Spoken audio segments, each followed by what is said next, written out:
People say I am the best boss. The starting premise of The Office is that Michael Scott is pretty much the worst boss ever. He's incompetent, inappropriate, That's what she said. and downright offensive, with the attention span of a toddler and a feeble grasp on reality. Yet shockingly, Michael's tactics produce consistently strong returns for the Scranton branch of Dunder Mifflin Paper Company. Utica, Albany, all the other branches are struggling, but your branch is reporting strong numbers.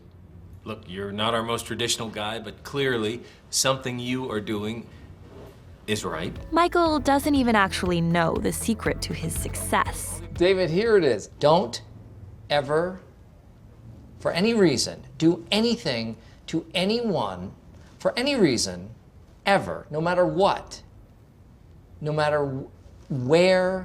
So we're going to evaluate Michael's work performance for him. What is Michael doing right as a boss, in spite of everything that appears so wrong about him? Sometimes you have to just be the boss of dancing.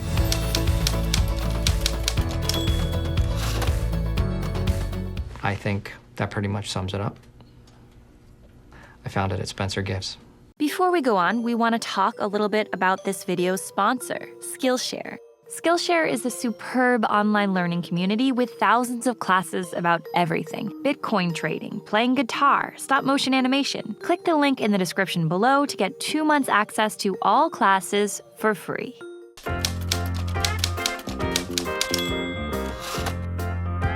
If a baby were president, there would be no taxes, there would be no war, there would be no government, and things could get terrible. Being a boss is peak adulting. You're basically parenting a bunch of other adults. But The Office shows us what happens if your boss is an overgrown kid.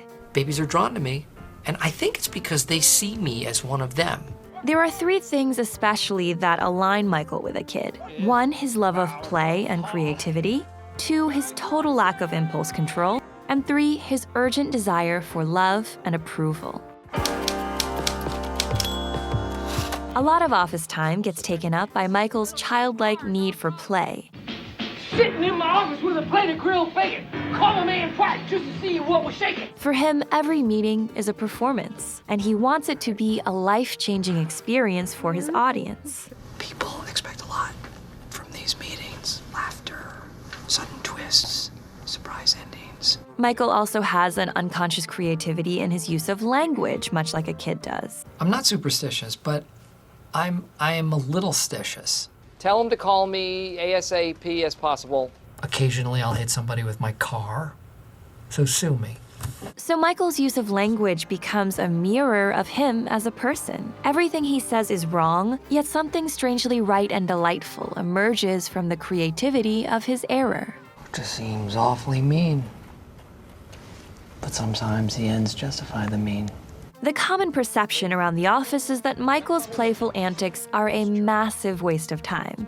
Holly later discusses the corporate term for this kind of behavior. It's called time theft, and it's the same as taking money from the company. But the show implies that the release we get from playing and goofing around, taking breaks from the drudgery, may actually be good for our focus and productivity. We are office drones. All we do is work.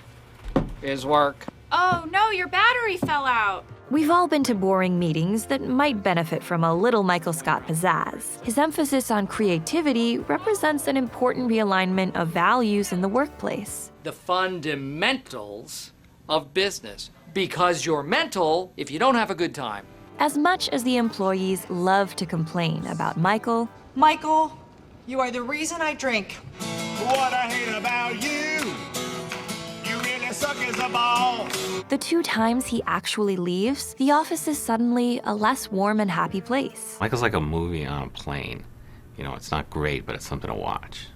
You know, and then when it's over, you're like, how much time is left on this flight?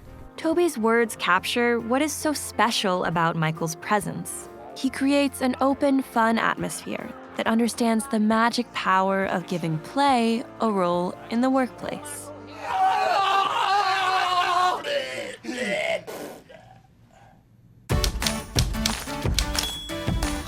The workplace demands that we control our emotions and instincts.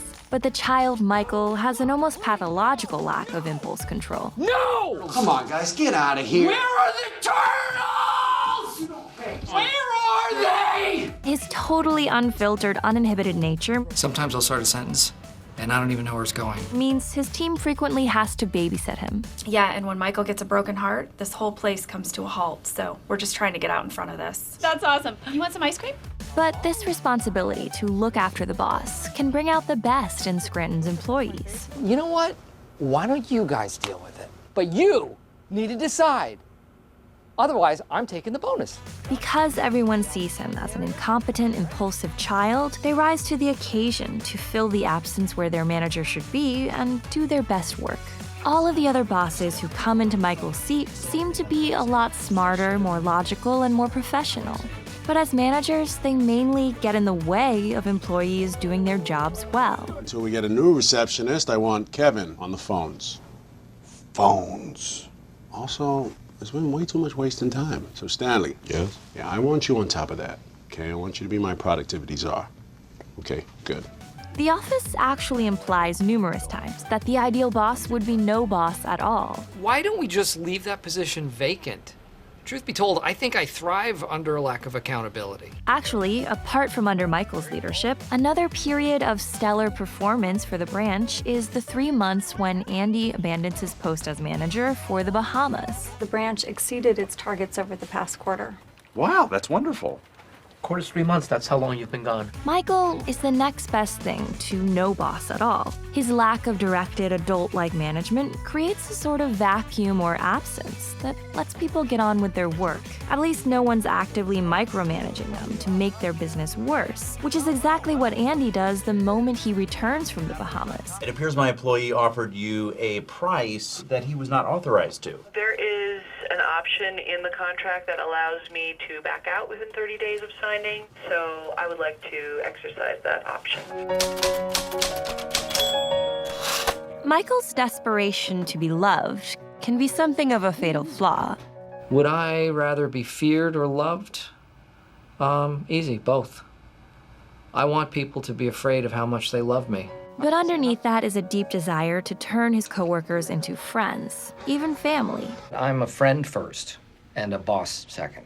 Probably an entertainer third. We're taught that being professional means having boundaries with coworkers. Over time, though, we start to wonder if viewing his coworkers as family is another wrong thing he's actually doing right as a boss. Michael's love for his employees is a refreshing change from the corporate bottom line. Let's see Josh replace these people. You think Stanley's growing trees? Well, they don't.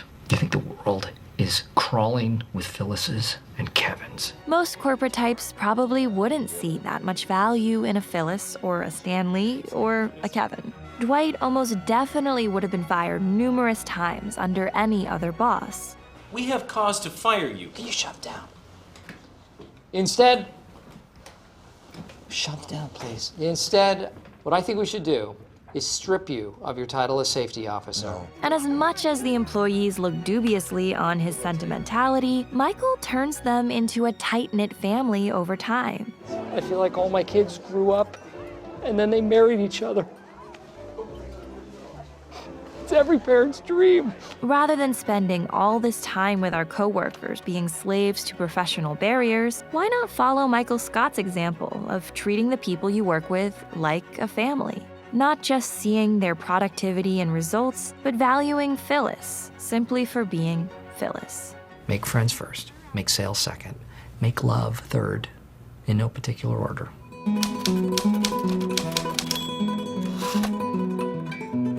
There's also a fourth childlike thing that Michael does right as a boss, and that's believing in his crazy dreams. Michael Scott is essentially a modern version of Don Quixote. Published in the early 1600s, Miguel de Cervantes' masterpiece Don Quixote is the story of a nobleman who decides that he's a knight in an era when chivalry has faded out of existence. So everyone around him thinks he's gone crazy. Don Quixote is famous for charging at windmills that he thinks are giants, just as Michael is always going about his everyday adventures with over-the-top grandiosity. And we're going to reclaim our gift basket. Don Quixote is fixated on the romance of the past. Likewise, Michael is the leader of a small regional paper company in a digital age. Sir, as a company that primarily distributes paper, how have you adapted your business model to function in an increasingly paperless world? Real business is done on paper, okay? Write that down. And while everyone knows that the paper business is headed towards obliteration, Michael doesn't see it that way. You're starting your own paper company. Yeah. Why? Can you believe? Because I know paper. I know everything there is to know about paper. Do you know that the industry's in decline? Yeah. Oh, God, I practically invented decline, right? Don Quixote gets inspired by reading too many stories. And Michael is just as suggestible. Where's Armani? He's on the phone. Too slow. You're not going to Paris. Michael just rented The Devil Wears Prada. Dwight is Michael's Sancho Panza, the faithful sidekick who obediently follows Don Quixote into every misguided crusade. And Holly is Michael's Dulcinea, the farm girl Quixote falls for and reimagines as a great lady. She's the love of my life. What you and Jim have times 100. Others may see more of the common farm girl in Holly. I don't get it. I'm sorry. I don't get it. But to Michael, she is perfection. Holly is the best thing that has happened to this company since World War II. It's Michael's dogged faith that he and Holly are meant to be. Holly and I are like Romeo and Juliet, and this office is like the dragon that kept them apart. That ultimately wins her over, despite their separation. Hey, you can transfer Holly back from Nashua. Let me see what I can do. And Holly's own doubts. You do this, you know. Do what? You romanticize things. I don't romanticize. No. Michael, you cried at that tagline for a movie you made up. And his happy ending with her tells us to keep trusting in our most outlandish dreams. We know that before Michael was promoted to manager, he was an excellent salesman. His unshakable faith in what he's selling makes him really good at convincing others to believe. So Michael's optimistic refusal to face facts at first appears to be his insanity, but eventually it's revealed to be his superpower. I understand nothing. Maybe what a company in a doomed industry truly needs is a hopelessly romantic leader who won't admit defeat or bow down to brutal reality. You have no idea how high I can fly. At first, viewers might look down on Michael and Dwight and the more deluded characters in The Office. But as the series goes on, we come to pity more the characters who don't have a delusion or a weird, passionate escape. The employees see their work as existentially pointless. I'm boring myself just talking about this. And they view their office as a prison. What was prison like? Not terrible. Boring. We do the same thing every day. But at least we get outdoors time. You got outdoors time? Michael, why don't we get outdoors time? And this raises the question, is it really crazy to love working at a small branch of a failing paper company? Or is it even crazier to feel like a prisoner of a dead-end job and do nothing to change your situation? Listen to this Don Quixote quote. Does it not perfectly encapsulate the philosophy of Michael Scott? When life itself seems lunatic, who knows where madness lies? Perhaps to be practical is madness. To surrender dreams, this may be madness. Too much sanity may be madness. And maddest of all, to see life as it is and not as it should be. An office is a place to live life to the fullest, to the max, An office is a place where dreams come true.